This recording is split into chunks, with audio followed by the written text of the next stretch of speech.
O Evangelho, a mais terrível verdade das Escrituras. Paul Washer. Primeiramente, o Evangelho começa em Deus. Veja que toda a questão volta à natureza de Deus. Deus é justo. Deus é santo. Deus não pode violar seus atributos. Ele não pode fazer algo que o contradiz. Ele é um Deus justo.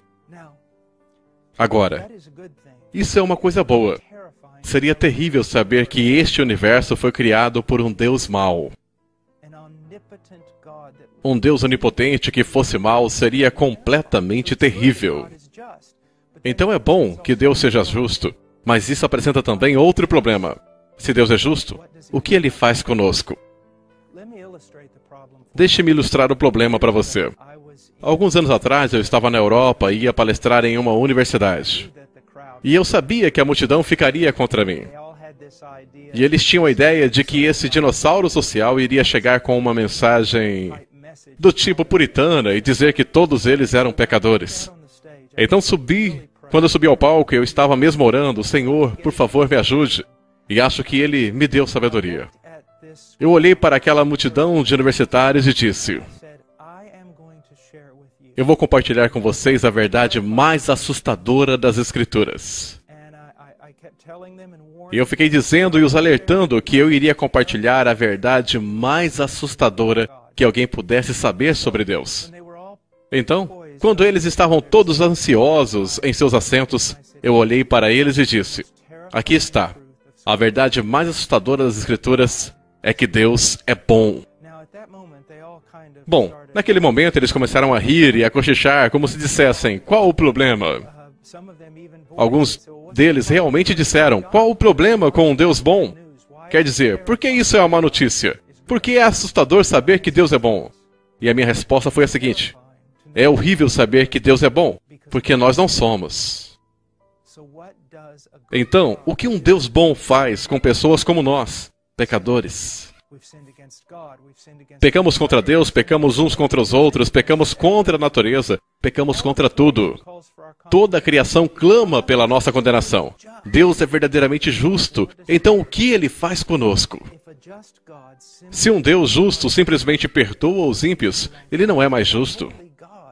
Se um Deus santo chama o ímpio para Ele mesmo, para ter comunhão com Ele, não é mais um Deus santo.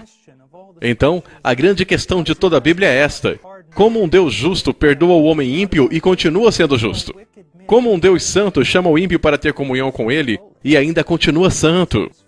E a resposta se encontra na cruz de Jesus Cristo. Na cruz de Jesus Cristo, vemos essa revelação tremenda e única da completude dos atributos de Deus. Deus é justo. Ele tem que condenar nosso pecado. Deus é amor. Então, Ele se torna um homem em seu Filho. Vive uma vida perfeita como homem e então vai até aquele madeiro.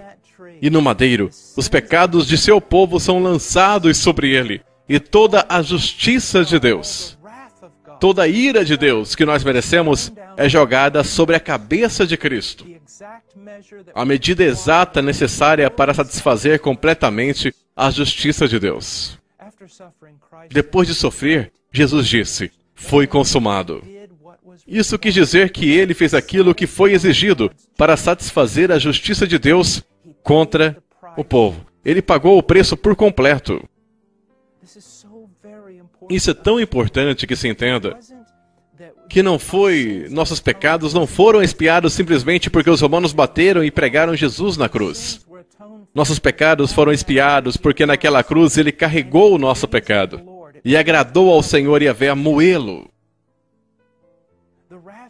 A ira de Deus que deveria ter caído sobre mim e você caiu sobre seu único Filho amado. E Ele sofreu na íntegra. Ele morreu, pois o salário do pecado é a morte. E no terceiro dia Ele ressuscitou dentre os mortos.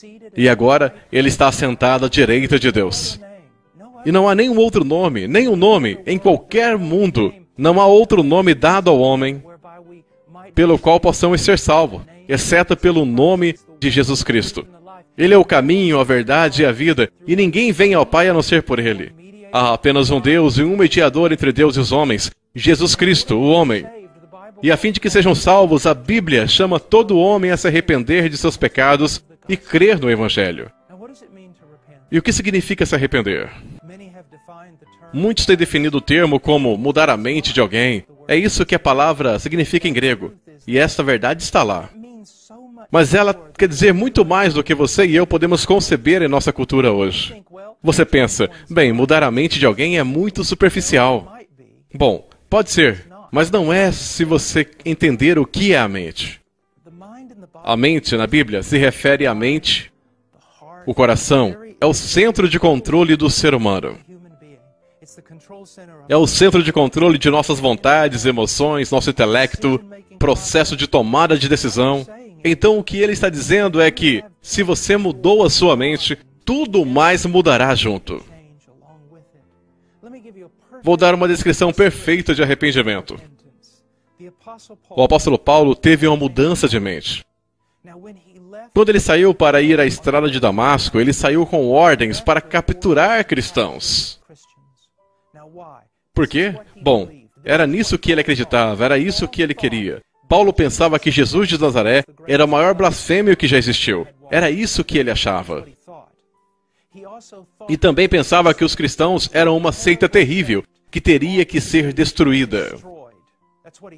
Era isso que ele pensava. E então, no caminho de Damasco, ele teve um encontro com Cristo ressurreto. E o que aconteceu? Seu pensamento mudou. Toda a sua realidade provou-se errada.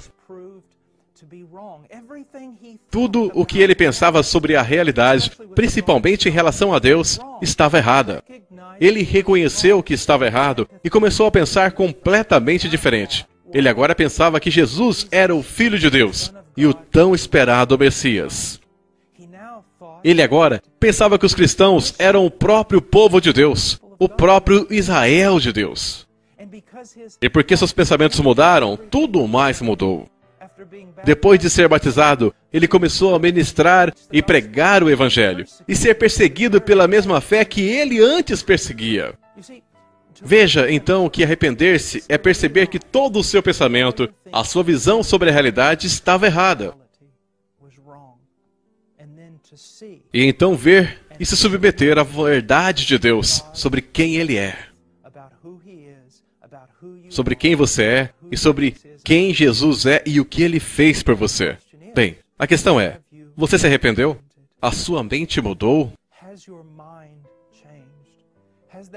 Esta mudança de mente levou a uma mudança de intelecto, de vontades, de suas emoções?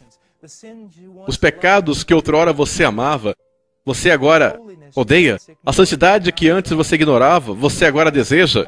O Cristo com quem você não tinha parte, de quem você vivia separado, você agora o estima? Você considera que o reino do céu seja algo de grande valor? Estas são algumas evidências de que a obra de arrependimento tem sido feita em seu coração. Não apenas temos que nos arrepender, mas devemos crer em Jesus Cristo, para conhecermos que não há absolutamente nada em nós que pode nos salvar. Como o escritor do hino diz, nada em minhas mãos eu trago, mas apenas a cruz de Cristo eu clamo. É um reconhecimento de que você tem apenas uma esperança. E que 100% dessa esperança se encontra na pessoa e na obra de Jesus Cristo. Que você sabe que não pode se salvar ao ponto de que se alguém apenas sugerisse que você entraria no céu por alguma obra de justiça, te faria ficar enojado e você gritaria: não, não, blasfêmia! Não, eu sou salvo por apenas um motivo. 2000 anos atrás, o Filho de Deus morreu, sofreu e morreu por mim. Então, a salvação vem a nós através de arrependimento e da fé em Jesus Cristo. Bem, se você realmente crê em Jesus Cristo, você tem a vida eterna. Mas como você sabe que realmente acredita? Mesmo se você teve uma experiência de conversão, você sentiu a paz de Deus e muitas outras emoções, como você realmente sabe que isso é verdadeiro? Uma das maneiras que você sabe que isso é real é que isso continuará. Não é necessariamente o êxtase emocional que vai continuar, mas o que continuará é que você estará sempre crescendo em graça. Você continuará a aprofundar-se no seu arrependimento. Você continuará a aprofundar-se na fé.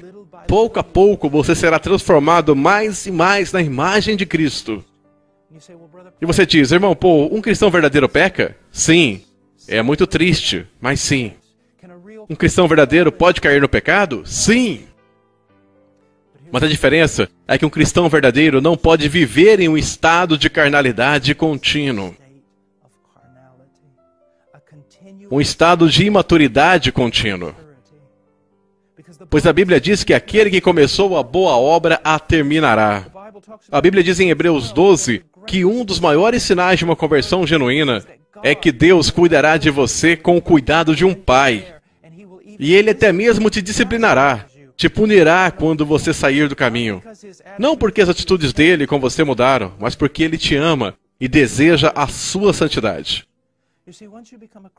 Então, uma vez que você se tornou um cristão, você se tornou parte da providência de Deus. E aquele que iniciou a boa obra irá terminá-la. O Evangelho de Jesus Cristo é que Deus é justo, que o homem é radicalmente degenerado e merecedor de toda a condenação, que a fim de perdoar o homem, a justiça de Deus teve que ser satisfeita primeiro. E isso foi feito na cruz, onde Cristo ficou no lugar de seu povo e carregou o seu pecado, e foi esmagado sob o peso da ira de Deus contra eles. Ao morrer, ele pagou o preço por completo, foi ressuscitado dentre os mortos, e agora todo e qualquer lugar pode ser salvo através da fé, do arrependimento e da fé em Jesus Cristo. E a evidência deste arrependimento sob salvação, dessa fé sob a salvação, será a obra contínua de Deus conduzindo à santidade.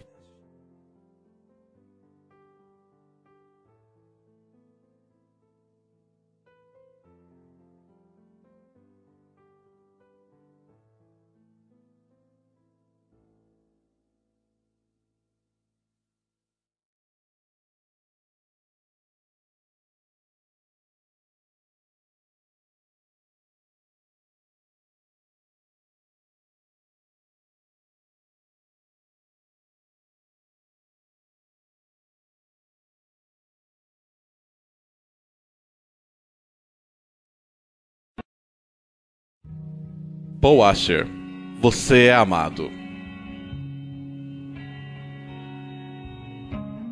Uma linda mensagem, vale a pena ouvir.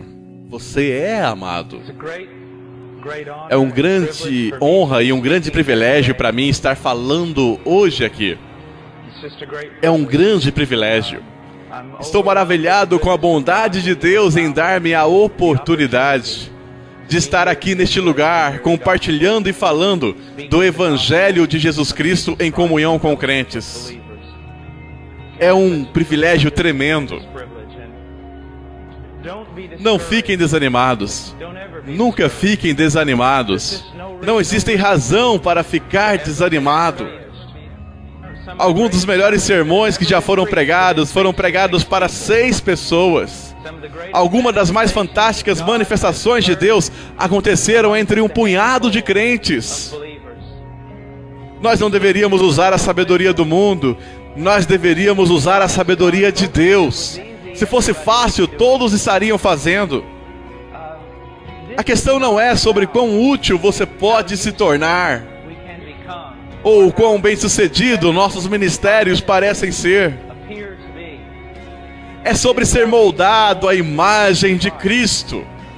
Absolutamente tudo em nossas vidas é direcionado para nos moldar. Deus não é servido por mãos humanas como se Ele precisasse de algo de nós. Ele nos concede o privilégio de participar na grande obra que Ele está fazendo. Mas o grande objetivo de Deus não é nos tornar servos bem-sucedidos.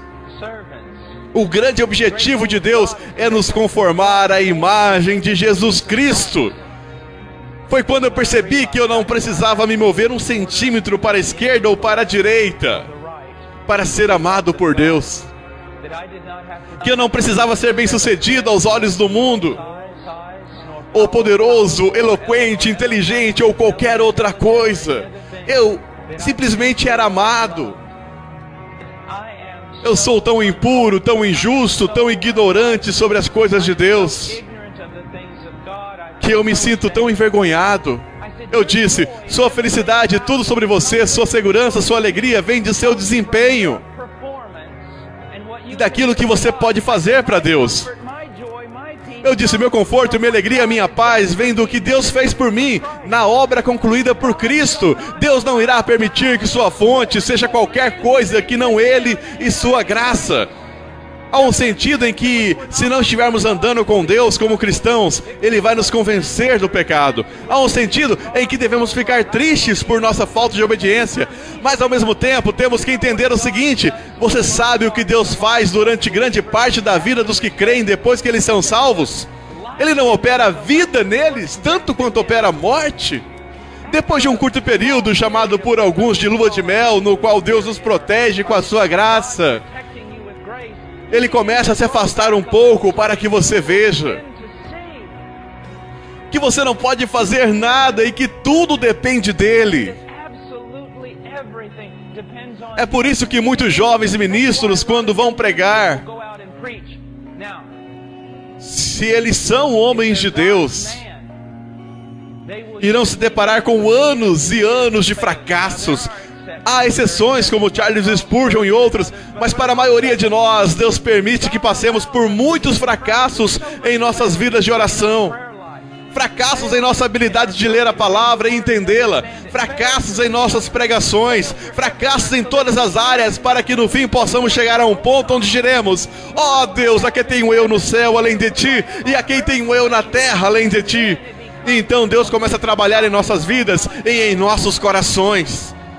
É isso que eu quero que você veja. Eu não quero que você obtenha a sua alegria de seu desempenho, mas da obra concluída por Cristo.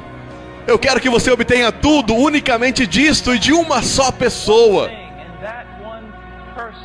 E assim a sua segurança, a sua alegria, a sua paz serão sólidos como uma rocha que não se altera. Mas enquanto sua alegria, sua segurança e tudo mais vierem de seu desempenho, você passará o resto da sua vida desse jeito. Uma vez um cara me disse, sabe, você poderia fazer isto e o ministério iria expandir.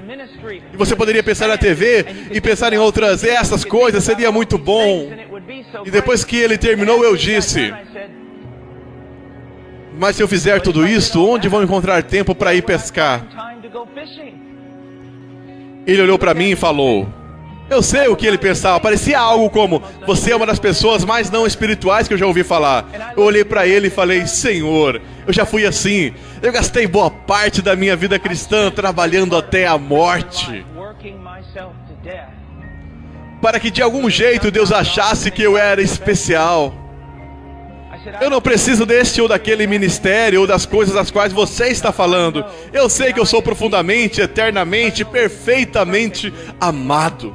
Agora, se Deus quiser que eu vá fazer alguma coisa, eu irei fazer alguma coisa, porque Ele me ama tanto. Mas eu não preciso ser grande, esperto, eloquente, não preciso ter um ministério tremendo e não preciso ser famoso. Deus me ama. Deus me ama, e isso é o suficiente. Eu quero que você saiba, se você é um crente aqui hoje, Deus te ama. A maior prova de fé é ressuscitar os mortos. Se você pode ressuscitar os mortos, você tem a fé. E eu digo, então me perguntem, qual é o maior ato de fé? Para mim é olhar no espelho da palavra de Deus e ver todas as minhas falhas, todos os meus pecados, todas as minhas deficiências, e acreditar que Deus me ama exatamente como Ele diz que ama. Se realmente ama, Ele realmente ama, você é amado. Se você está em Cristo, você é aceito. Se você está em Cristo, você sempre anda com essa segurança. Isso é algo lindo. Legalistas não gostam muito disso, mas para alguém como eu, isto é algo lindo. Para alguém que nunca foi capaz de fazer tudo certinho como as outras pessoas, esta é uma mensagem fantástica. Agora vamos abrir nossas Bíblias em Romanos capítulo 3, verso 23. Pois todos pecaram e carecem da glória de Deus, sendo justificados gratuitamente por sua graça, mediante a redenção que há em Cristo Jesus, a quem Deus pôs no seu sangue como propiciação mediante a fé, para manifestar a sua justiça, por ter Deus, na sua tolerância, deixado impunes os pecados anteriormente cometidos, tendo em vista a manifestação da sua justiça no tempo presente, para Ele mesmo ser justo e justificador daqueles que têm fé em Jesus. Onde está, pois, a jactância? Foi de todo excluída? Por que lei? Das obras? Não, mas pela lei da fé. Dr. Martin Lloyd Jones disse: esta é a acrópole da fé cristã. A cidadela, possivelmente, a passagem mais grandiosa de toda a Bíblia. O que eu li é possivelmente a passagem mais importante de toda a Bíblia. Você a leu? Você a entendeu? Você meditou nela? Porque aqui nós encontramos a maior de todas as verdades. Algumas pessoas leem esta passagem e a única coisa que elas se lembram é Romanos 3:23. E esta passagem, em minha opinião, é a mais importante de toda a Bíblia. Para poder entender a cruz de Jesus Cristo, temos que entender esta passagem. Eu sou tão impuro, injusto e ignorante sobre as coisas de Deus que eu me sinto envergonhado. Mas a minha segurança, a minha alegria, a minha paz vem do que Deus fez por mim e da obra concluída por Cristo.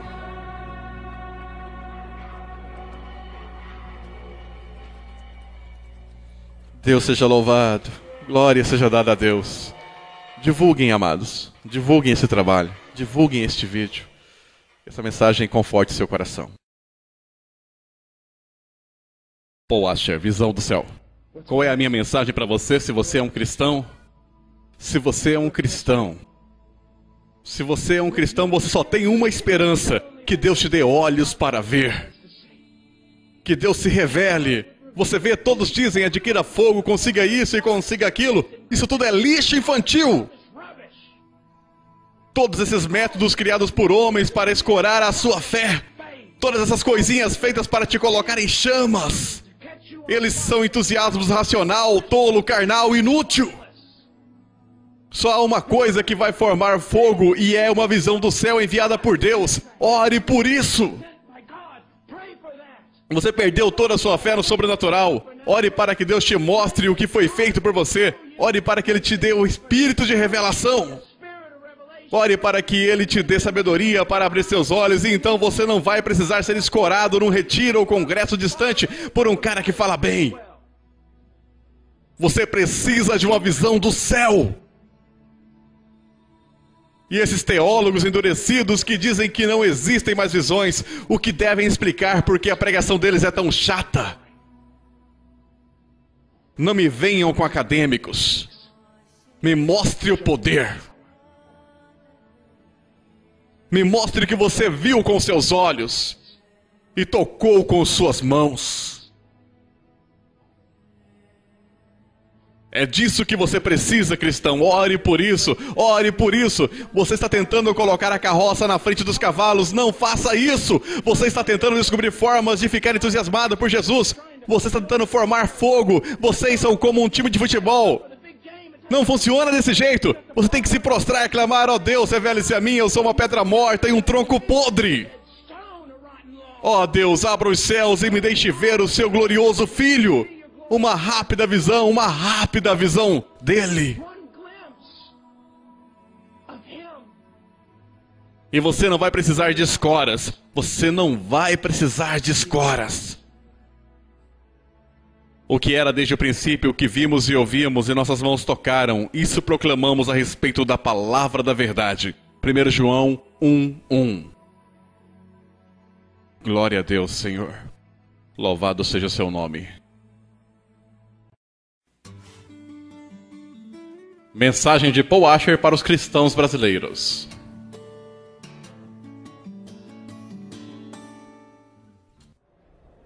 Olá, meu nome é Paul Washer e estou aqui no Brasil pela primeira vez em meus 30 anos de ministério. Eu acabei de pregar e agora estou indo pregar em outro lugar.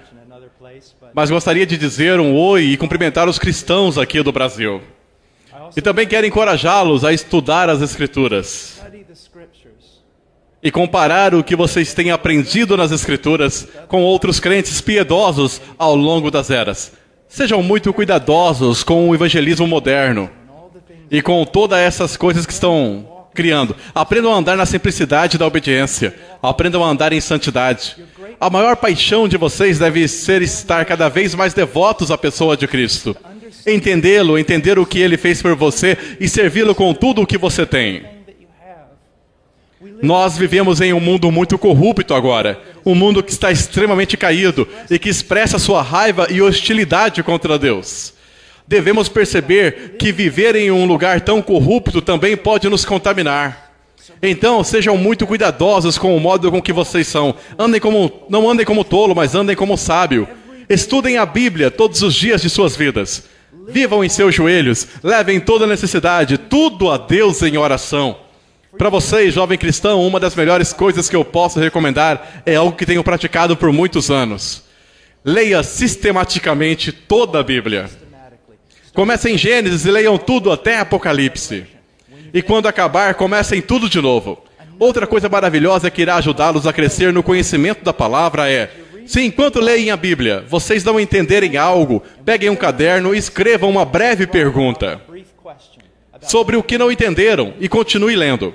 O que acontecerá de maravilhoso é que, quando você voltar a ler a Bíblia inteira novamente, pela segunda vez, vocês serão capazes de responder muitas das suas perguntas com a própria Escritura. Enquanto fazem isso, vocês crescerão gradualmente no conhecimento de Deus e de Cristo. Outra coisa que quero recomendar é isto. Se vocês estiverem estudando muitas Escrituras, horas por dia, mas sem oração, então muito desse conhecimento se tornará em orgulho e não produzirá muita piedade em suas vidas. Então, vocês precisam estudar as Escrituras, mas também precisam orar. A oração não é apenas intercessão, mas também simplesmente estar com Deus. Vocês poderiam, inclusive, estudar as Escrituras de joelhos. Muitas vezes eu ajoelho ao lado da minha cama e coloco a Bíblia sobre ela. E leio os textos de joelho, e enquanto algo chama minha atenção, eu as levo a Deus. E quando vejo algo nas Escrituras que não veio em minha vida, peço a Deus me ajudar naquele exato momento. Sabe, o grande desejo de Deus para você é conformá-los à imagem de seu Filho, Jesus Cristo. Isso não acontecerá se vocês forem apáticos e passivos. Paulo fala inclusive de como precisamos nos disciplinar. Deixe-me repetir isso. Estudar as Escrituras, mas sem pular por elas o tempo todo. Leia de Gênesis a Apocalipse. Além disso, vivam uma vida de oração. E não somente a oração, mas também a memorização das Escrituras, pois vocês não poderão ter a Bíblia aberta diante de vocês o tempo todo. Então aprendam a memorizar as Escrituras. Vocês sabiam que existem pessoas que memorizaram o Novo Testamento inteiro, todos os Evangelhos, o livro inteiro de Salmos e coisas assim? Você também consegue. Eu me lembro de conversar que é bem conhecido pela sua capacidade de memorização das Escrituras. Ele disse: irmão, Deus lhe deu um dom para memorizar tantos trechos das Escrituras. Você sabe o que ele me disse? Ele disse: não, de forma nenhuma. Eu simplesmente me esforcei mais do que você. É isso que eu quero que você entenda. Para mim não é fácil ler a Bíblia sempre. Não é fácil orar, porque a minha carne odeia isso. Então, o que vocês precisam entender é que todos nós precisamos lutar contra a carne. Todos nós precisamos lutar contra a preguiça espiritual. Porém, são aqueles que lutam contra isso que prevalecem e progridem em santidade. Isso é muito importante. Vocês não se santificarão, vocês não crescerão em sua conformidade com Cristo sem fazer nada. Deus os abençoe. Eu oro que Ele lhes prospere em tudo, conforme a sua vontade. Deus os abençoe. Mensagem de Paul Washer aos cristãos no Brasil. Deus seja louvado.